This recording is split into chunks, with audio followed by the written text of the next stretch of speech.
मेरे प्यारे बच्चे, यदि आप लोग जो है 18 फरवरी को आप लोग 10वीं का जो है मैथ का परीक्षा देने जा रहे हैं, गणित का एग्जाम देने जा रहे हैं, तो आप लोग को यह वीडियो को जो है जल्दी से क्या करना है, पूरा देख लेना है। देख सकते हैं कि आप लोग सेकेंडरी स्कूल एग्जामिनेशन जो आपका होने वाला है, वार्षिक परीक्षा 18 फरवरी को आपका जो है वो मैथ का पेपर होने वाला है मेरे चेला। याद रखिएगा, प्रथम पाली और द्वितीय पाली मेरे बच्चों जी, प्रथम पाली वाले बच्चे और द्वितीय पाली वाले बच्चे याद रखिएगा, दोनों पाली वाले और जो है द्वितीय पाली वाले बच्चे दोनों को क्या करना है, इस वीडियो को अंत तक पूरा क्या करना है, देखना है। खासकर सबके सब जो बच्चे को गणित से डर लगता है, जो बच्चे मैथ में 100 नंबर लाना चाहते हैं, तो सबके सब बच्चों को क्या करना है, अंत तक वीडियो क्या करना है, सीन करना है, देखना है। मेरे बच्चों जी, आप लोग को मैं बता देना चाहूंगा, आप सभी बच्चे मेरे चैनल पे अभी पहली बार आए हैं तो चैनल को क्या कीजिए, सब्सक्राइब कर लीजिए और वीडियो को अभी तक शेयर नहीं किया तो शेयर कर लीजिए, फटाक से क्या कीजिए, शेयर कर लीजिए। इस वीडियो में मैं आप लोग को जो है ऑब्जेक्टिव क्वेश्चंस करवा दूंगा, प्लस जो है सब्जेक्टिव क्वेश्चंस मैं करवा दूंगा। आप सभी बच्चे किस जिला से है, एक बार क्या कीजिए, अपने जिला का नाम कमेंट बॉक्स में कमेंट कीजिए और सारा पेपर आप लोग को जो है सब्जेक्टिव ऑब्जेक्टिव जो है सारा लड़ेंगे। आप लोग को 100% क्वेश्चन लड़ेंगे, याद रखिएगा सारा का सारा। बच्चों को वीडियो को अंत तक देख के जाना है। चलिए आइए हम क्या करते हैं, शुरू करते हैं। तो मेरे साथियों, जैसा कि आप देख सकते हैं, ये आप लोगों को पता भी है कि वस्तुनिष्ठ प्रश्न से ऑब्जेक्टिव टाइप क्वेश्चन है। देखिए, प्रश्न संख्या यहाँ पे ध्यान से देखेंगे सबके सब बच्चे। प्रश्न संख्या 1 से लेकर 100 तक प्रश्न है, 4 विकल्प के साथ रहेगा, जिसमें से आपको जो है 50 प्रश्न बनाना है। मेरे बच्चों जी, कितना परसेंट बनाना है, तो आपको 50% बनाना है। इस बात को याद रखिएगा, कितना परसेंट बनाना है बाबू, 50% बनाना है। जिसमें से पहला प्रश्न देखिए, ये कह रहा है, गुरु जी हम शुरू करते हैं। शुरू करने से कम जो है इस वीडियो पर जो है 100 से जो है अधिक जो है मेरे बच्चों जी लाइक हो जाना चाहिए। लाइक कम से कम कर दीजिए, सबके सब बच्चे एकदम वीडियो को शेयर कर दीजिए, अपने दोस्तों के साथ चैनल को सब्सक्राइब करवा लीजिए। आइए देखिए, क्वेश्चन है पहला, रूट 19 है, एक परम संख्या है, एक अपरम संख्या, पूर्णांक संख्या में से कोई नहीं। तो रूट 19 एक अपरम संख्या, क्या हुआ, अपरम संख्या। तो 1 नंबर क्वेश्चन का सही उत्तर क्या हो जाएगा, बी हो जाएगा। प्रश्न संख्या अगला है, 140 का भाज्य गुणनखंड में 7 का घातांक। मेरे बच्चों जी, इस प्रकार से क्या करेंगे, 140 का भाज्य गुणनखंड करेंगे, 2 से करेंगे तो यहाँ पे कितना आएगा, 70 आएगा। फिर 140 का, फिर इसका आधा कितना हो जाएगा, 35 हो जाएगा। फिर हम क्या करेंगे, 5 से लगाएंगे, 5 से लगाएंगे तो फिर क्या आ जाएगा, 7 आ जाएगा था। फिर 7 से लगाएंगे तो कितना आ जाएगा, 1 आ जाएगा। तो यहाँ से देखिए 7 कितना बार आया, तो 7 1 बार आया ना। चलिए आइए नेक्स्ट प्रश्न देखिए, प्रश्न संख्या 3 है, यूक्लिड विभाजन परिमेय के अनुसार। ये प्रश्न आप लोग को 100% लड़ेंगे।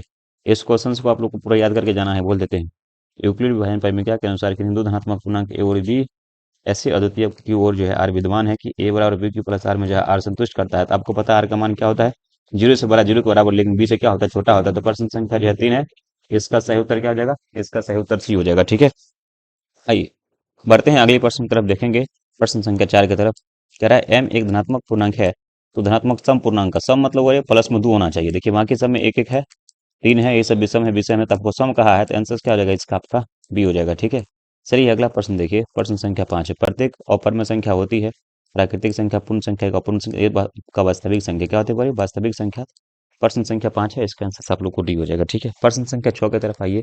देखिए कह रहा है, निम्नलिखित में से किसका दशमलव वर्षांत है, तो यहाँ से 19/80 का आंसर नंबर क्या हो जाएगा, आपका आंसर नंबर इसका आप लोग को बी हो जाएगा। ठीक है, आइए नेक्स्ट प्रश्न देखिए, निम्नलिखित में से कौन आपका जो है परम संख्या है।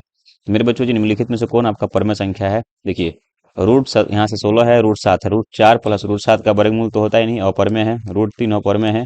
लेकिन देखिए 10 का वर्गमूल यहाँ पे आपका 100 का 10 हो जाएगा, फिर 100 का 10 हो जाएगा, 10 10 20 हो गया।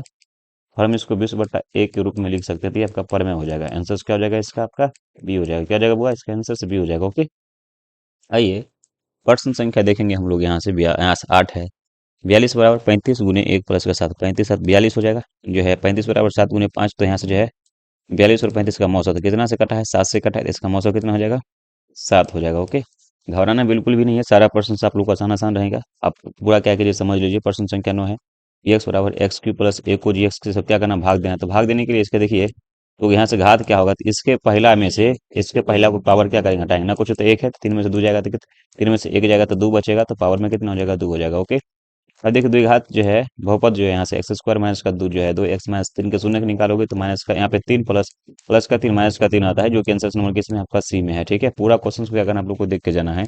आइए देखिए मेरे बच्चों जी, यदि अल्फा और बीटा द्विघात बहुपद एक्स स्क्वायर प्लस का 6x+2 के शून्य का, तो अल्फा प्लस बीटा बराबर क्या होता है, माइनस का जो है अल्फा माइनस बीटा बराबर क्या हो जाएगा था। क्या करना है आपको, ज्ञात करना है। कोई बात नहीं, देखिए अल्फा प्लस बीटा बराबर माइनस का बी बटा ए होता है, और अल्फा गुनी बीटा बराबर क्या होता है, सी बटा ए होता है। तो अब जरा ध्यान से देखिए, माइनस का बी बटा है तो माइनस का 6 हो गया, 6 बट्टा 9 कुछ तो 1 है, माइनस का सी बटा है तो सी है, तो इसमें 2 है, 2/1 हो गया। अब देखो यहाँ से 6 और 2 जुड़ेगा तो माइनस का 8 हो जाएगा। आंसर किस में है, बी में है। आइए बहुपद देखिए, एक्स स्क्वायर माइनस का एक्स माइनस 42 का 1 शून्य का माइनस का 3 के मान क्या होगा, तो इसका आंसर से 11 आ जाएगा। प्रश्न संख्या 12 है, आंसर सी हो जाएगा। 13 नंबर प्रश्न, निम्नलिखित में से वह द्विघात बहुपद है जिसके शून्य का जो है 3 और माइनस का जो है 5 है। तो ये आपका एक्स स्क्वायर माइनस का 2x प्लस का माइनस का 15 का आंसर है। आंसर नंबर डी में है। ठीक है, सारा क्वेश्चन को आप देख लीजिए, वही सब क्वेश्चन आप लोग के एग्जाम में डायरेक्ट लड़ेगा। देखिए, यदि बहुपद पी एक्स का एक गुणनखंड जो है एक्स प्लस 2 है, तो बहुपद देखिए एक्स प्लस दो बराबर शून्य करना है गुणनखंड में, तो जीरो करना है, तो एक्स बराबर क्या हो जाएगा, माइनस का 2 हो जाएगा। क्या हो जाएगा, माइनस का 2, जो कि आंसर बी में है। अगला प्रश्न देखिए, प्रश्न संख्या आपका 15 है। बहुपद एक्स इंटू 7x² प्लस का 2 प्लस जो है 8 पे घात क्या होगा, तो इसको गुना कर दीजिए। देखिए 2 1 3 हो जाएगा, एक्स था 2 था, पहले से एक बार था, एक बार आ गया, 3 हो गया, आंसर सी हो जाएगा। 16 नंबर प्रश्न, घात एक वाले बहुपद को क्या कहते हैं मेरे बच्चों जी, घात एक वाले बहुपद को रेखिक बहुपद कहते हैं, आंसर बी हो जाएगा। नेक्स्ट प्रश्न है, यदि x प्लस वाई बराबर 14 है, तो x माइनस वाई बराबर 7 है, तो यहाँ से बतलाना है x और y का मान क्या हो जाएगा। तो x बराबर 9 हो जाएगा, y बराबर आपका जो है 5 हो जाएगा। ठीक है, समीकरण को वेरीफाई करता है, यही ऑप्शन नंबर ए।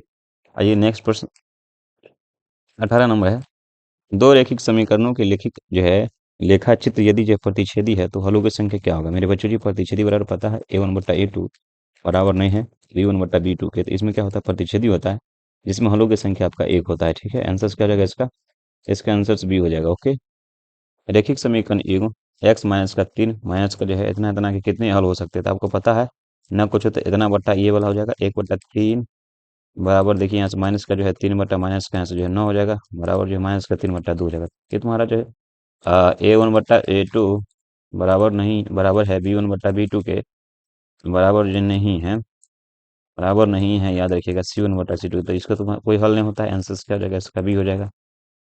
नेक्स्ट प्रश्न देखिए ध्यान से, a1/a2 बराबर b1/b2 बराबर c1/c2 है, तो समीकरण निकाय a1x b1y प्लस का c1 प्लस का 0 a2x b2y प्लस का c2 का लिए क्या होगा, यदि सब बराबर है आपस में, इसको संपाती बोलते हैं। क्या बोलते हैं, संपाती है।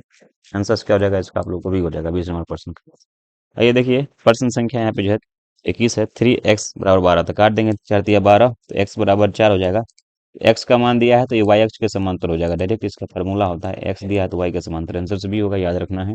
निम्नलिखित में से कौन द्विघात समीकरण नहीं है मेरे बच्चों जी, वहाँ की देखिए, इसको इसके इससे और ये इससे इससे आपस में कटेगा तो द्विघात नहीं बनेगा, आंसर क्या हो जाएगा इसका, सी हो जाएगा। ठीक है, आइए नेक्स्ट क्वेश्चन, के किस मान के लिए समीकरण जो है x² प्लस का 6x प्लस का के मूल वास्तविक और जो है असामान्य, तक के का मान जो है लेस देन, देखिए नो, आंसर नंबर सी हो जाएगा। ओके, द्विघात समीकरण 2x² माइनस का 5x प्लस 3 के मूल्य क्या होंगे, मूल्य ज्ञात करना है, तो यहाँ से 1,3 हो जाएगा, आंसर नंबर क्या हो जाएगा इसका, ए हो जाएगा। ओके, आइए मेरे बच्चों जी, प्रश्न संख्या अगला देखते हैं। देखिए, यदि द्विघात समीकरण a x² प्लस का bx प्लस c है, a बराबर 0 नहीं है, तो यहाँ से b² माइनस का 4ac का मान 0 है। देखिए, यानी जो है d का मान क्या है, 0 से छोटा है, तो मूल वास्तविक और क्या होगा भाई साहब, याद रखिएगा गुरुजी, मूल वास्तविक नहीं होगा, क्या होगा, मूल वास्तविक नहीं होगा, माने काल्पनिक होगा। आंसर नंबर क्या हो जाएगा इसका, सी हो जाएगा। देखिए 0 का मान छोटा हो गया था, 0 से छोटा हो गया डी का मान। आइए अगला प्रश्न, द्विघात समीकरण 7x² माइनस का 12x प्लस 18 के मूलों का जोड़ और गुणनफल क्या होगा, का अनुपात क्या होगा, तो इसका 2:3 होता है, आंसर नंबर जो है डी में आ जाएगा। अगला है 27 नंबर, यदि समीकरण जो है द्विघात समीकरण x² माइनस का 5x प्लस p बराबर 10 के मूलों का गुणनखंड गुणनफल माइनस का 4 है, तो p का मान क्या होगा, आंसर नंबर इसका 6 हो जाएगा। ओके, देखिए 28 नंबर प्रश्न, द्विघात समीकरण x² प्लस का px प्लस q का विवेचक का मान क्या होगा, b² माइनस 4ac करने पर यहाँ से b² माइनस का 4 क्यूब आता है, आंसर नंबर जो है आपका ए में आता है कल के। चलिए नेक्स्ट प्रश्न, समांतर श्रेणी 1, 5, 9 का जो पद क्या होगा, तो इसका पद जो 4n माइनस का 3, आंसर नंबर जो है 19 नंबर प्रश्न है, इसका सही उत्तर ये हो जाएगा। ओके, समांतर श्रेणी जो है देखिए 10, 7 का 36वां पद क्या हो जाएगा, तो माइनस का जो है 95, आंसर नंबर इसका सी हो जाएगा। ओके, देखिए समांतर श्रेणी 2√2 का 5वां पद क्या हो जाएगा, तो 5वां पद इसका आप लोग को जो है √50, आंसर नंबर इसका आप लोग को भी हो जाएगा। तो मेरे बच्चों जी, आप लोग फटाफट वीडियो को जरूर से शेयर कर लीजिएगा, चैनल को सब्सक्राइब जरूर शेयर कर लेना है। ये x+2 x इंटू जो एक्स आर एक्स प्लस किसी समांतर श्रेणी का 3 का मान घातीय एक्स का मान क्या हो जाएगा, तो एक्स का मान 3 हो जाएगा। नेक्स्ट प्रश्न, 1/3 और 1/8 का समांतर माध्य क्या हो जाएगा, यहाँ से 11/48 हो जाएगा। नेक्स्ट प्रश्न से, यदि किसी समांतर श्रेणी का nवां पद 2n प्लस 1 है, तो प्रथम 3 पदों का योगफल कितना हो जाएगा, तो 15 हो जाएगा, आंसर इसका आप लोग को भी हो जाएगा। नेक्स्ट प्रश्न, समांतर श्रेणी 1/2 है, 1/3 1/6 के 9 पदों का योग क्या होगा, माइनस क्या हो जाएगा 3/2, आंसर इसका आप लोग को क्या हो जाएगा, यहाँ से ए हो जाएगा। आइए देखिए, प्रश्न कह रहा है, यदि किसी समांतर श्रेणी का प्रथम पद ए है, सर्वांतर डी है, तो उसके समांतर श्रेणी का, तो उस समांतर श्रेणी का नवा पद क्या होगा, तो ए एन बराबर क्या होता है, ए प्लस के माइनस वन इंटू डी। ये 100% क्वेश्चन आपको आएगा, इस प्रश्न को क्या करना, आपको याद करके रखना है। ठीक है, चलिए नेक्स्ट प्रश्न देखिए, बिंदु जो है 2,3 और 4,1 के बीच की दूरी आपको पता है, तो 4 में से 2 जाएगा तो 2 का स्क्वायर 4, और 1 में से जो है 3 जाएगा तो जो है 2 का स्क्वायर 4 4 4 8 है, यहाँ तो 2√2 हो जाएगा, आंसर क्या हो जाएगा आपका भी हो जाएगा। नेक्स्ट प्रश्न देखिए, x बराबर 10 का आलेख निम्नलिखित में से किसे होकर नहीं गुजरेगी। तो देखिए x का मान आपको क्या दिया है, 10 दिया है। y का मान कुछ भी चलेगा, लेकिन x का मान 10 होना चाहिए, नहीं गुजरेगी। तो मेरे बच्चों जी, ये आंसर नंबर जो है x बराबर 10, तो आंसर नंबर इसका सी हो जाएगा। क्या हो जाएगा इसका आंसर आपका सी हो जाएगा। ठीक है, चलिए बिल्कुल आप लोग। अच्छा, 1 मिनट मेरे बच्चों जी, ये 10,3 है, 3,10 नहीं गुजरेगी, इनमें से कोई नहीं। चलिए देखते हैं, ये क्वेश्चन देख लेना, थोड़ा सा इरे टाइप का क्वेश्चन मैं बाद में देख लूंगा इसका। ठीक है, अरे बिंदु जी बोरे, देखिए ध्यान से, कह रहा है गुरु जी, P से y अक्ष पर डाले गए लंब की जो है लंबाई क्या होगा। y अक्ष से डाले गए लंब की लंबाई 6 है, तो P का x निशान क्या हो जाएगा, याद रखिएगा 0। क्या हो जाएगा, 0। नेक्स्ट प्रश्न, बिंदु जो है 3,4 है और यह 5,6 को मिलाने रेखाखंड के मध्य बिंदु का नियम क्या हो जाएगा, 4,5। आंसर नंबर जो है सी हो जाएगा। नेक्स्ट प्रश्न, एक्स अक्ष का समीकरण क्या होगा, y बराबर 0 होता है। Answer number B. इसे त्रिभुज के शीर्षों को निर्देशांक दिया हुआ है 4, यहाँ से जो है 3, 6, 0, 4, 5, 6 है, तो उसको केंद्रों के निर्देशांक कितना हो जाएगा, आंसर नंबर जो है डी हो जाएगा। किसी त्रिभुज के शीर्षों का नियामक कितना इतना है, तो उसकी परिमिति क्या हो जाएगी, 10 हो जाएगा। आंसर नंबर यहाँ से सी हो जाएगा। ठीक है, आइए अगला प्रश्न 44 नंबर है। बिंदु जो है 2,3 है, माइनस का 6,7 को जोड़ने वाले रेखाखंड का मध्य बिंदु क्या होगा, तो द्वितीय में आएगा। आंसर नंबर जो है बी हो जाएगा। बिंदु जो है 3,4 की एक्स अक्ष से दूरी क्या होगी, एक्स अक्ष पूछा है तो वाई का मान देना है। तो ये एक्स है, वाई है, वाई कितना है 4 है, तो आंसर क्या हो जाएगा, आपका बी हो जाएगा। वाई अक्ष पर किसी बिंदु का एक्स निर्देशांक क्या होता है, तो 0 हो जाएगा। तो प्रश्न संख्या 46 है, इसका आंसर क्या हो जाएगा, आपका ए हो जाएगा। ठीक है, देखिए 47 नंबर प्रश्न से 0,0, 0,4,0 और जो है 0, एक त्रिभुज के शीर्ष त्रिभुज का क्षेत्रफल क्या हो जाएगा, तो इसका क्षेत्रफल यहाँ से आप लोग को यहाँ से बी निकल के आ जाएगा, be the correct, be the right answer हो जाएगा। ठीक है, अब मेरे बच्चों की ध्यान से देखो, थीटा बराबर 30 डिग्री है, तो 4 cos 2 थीटा का मान क्या हो जाएगा, 2 हो जाएगा। 48 नंबर प्रश्न से इसका सही उत्तर ये हो जाएगा। 49 नंबर प्रश्न देखिए, थीटा बराबर देखिए 60 डिग्री है, तो sine theta plus cos theta का मान कितना होगा, तो आपको यहाँ से जो है डी हो जाएगा। इस टेन 90 माइनस थीटा बराबर cot थीटा, cot गुना टेन 1 हो जाएगा। आंसर नंबर जो है 50 का ही हो जाएगा। यदि टेन थीटा √3 है, तो 6 थीटा का मान क्या होगा, यहाँ से 51 नंबर प्रश्न है, इसका आप लोग को जो आंसर यहाँ से ए हो जाएगा। ठीक है, चलिए आइए देखिए, साइन थीटा और 1/2 है, तो cot थीटा का मान क्या होगा, तो यहाँ से आप लोग का जो आंसर होगा, आंसर नंबर सी होगा। See the correct, see the right answer हो जाएगा। यदि थीटा बराबर cos थीटा और 4/5 है, टेन थीटा का मान क्या होगा, 3/4 हो जाएगा। 53 नंबर प्रश्न का आंसर क्या हो जाएगा, गुरु जी ए हो जाएगा। आइए देखते हैं अगला प्रश्न देखिए, cos theta plus sec theta और 5/2 है, तो cos square theta plus sec square theta का मान कितना होगा, 17/4। आंसर नंबर यहाँ से आप लोग का ए निकल के आ जाएगा। नेक्स्ट प्रश्न देखिए, sin 45 प्लस cos 45 का मान कितना है, √2 हो जाएगा। सेक स्क्वायर थीटा माइनस का 1, यहाँ से आप लोग का आंसर नंबर जो है सी हो जाएगा। यदि ध्यान से देखना मेरे बच्चों जी, फटाफट वीडियो को तो लोग शेयर नहीं किया, तो वीडियो को जरूर क्या करना, शेयर कर लेना, और चैनल को सब्सक्राइब नहीं किया, चैनल को √2 साइन जो है 60 माइनस अल्फा, तो 1/2 अल्फा का मान कितना, 15 डिग्री हो जाएगा। नेक्स्ट प्रश्न जो है, sin 2 थीटा बराबर √3 है, थीटा का मान कितना जो है 60 डिग्री हो जाएगा। 10 36 10 जो है cot 54, इसका आंसर से 1 हो जाएगा। Sec square 66 minus cot square जो है 24, आंसर से ए हो जाएगा। ठीक है बच्चों जी, 60 क्वेश्चन मैं आप लोग को करवा देता हूँ, बाकी क्वेश्चन मैं आप लोग को लाइव में एक एक क्वेश्चन को सोल्यूशन करके एक एक क्वेश्चन को मैं आप लोग को समझा दूंगा, सारा क्वेश्चन को। तो आप सभी बच्चे चैनल पे बने रहना, चैनल को सब्सक्राइब करना, वीडियो को लाइक करना, फिर सारा क्वेश्चन इस चैनल पर डलाएगा। जय हिंद, जय भारत, भारत माता की जय।